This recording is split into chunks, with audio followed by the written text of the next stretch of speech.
Okey, apa masalah phone abang ni? Kata dia macam ni, saya stres lah dengan tim saya ni. Apa kena mengena stres dengan phone abang sampai jadi macam ni? Time tu saya tengah makan nasi. Okey. Tapi tengok pula, tup tim saya kalah. Okey, lepas tu? Saya pun apa lagi? Ui, sabar bang, sabar. Kan takat tahun ni tau kalah. Tiap-tiap tahun kalah. Tim abang tak dapat piala no? Tak dapat lah. Saya fan MU bang. Sebengong-bengong tim saya dapat juga piala. Hei bang, saya tak beli phone kat abang tadi kot. Tu abang nak buat apa dengan phone ni? Nak tanya, boleh ke nak repair? Kalau saya tengok ni phone model apa ah? Ni iPhone 9. iPhone 9. Pelik-pelik lah fan Arsenal ni. Kalau saya tengok ni dah tak ada harapan lah phone abang ni. Abang beli phone baru lah? No, boleh juga. Mai lah 15 Pro tu.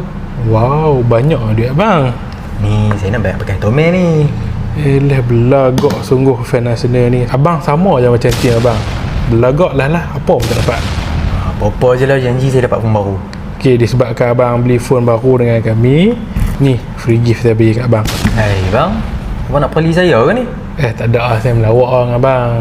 Lepas ni abang sokong MU lah. MU hebat. Hebatlah sangat. Liga pun nombor 14. Liga jangan duk main abang no. Pergi balik abang. Okey. Jangan lupa banyak bulan-bulan. Masih. Okey.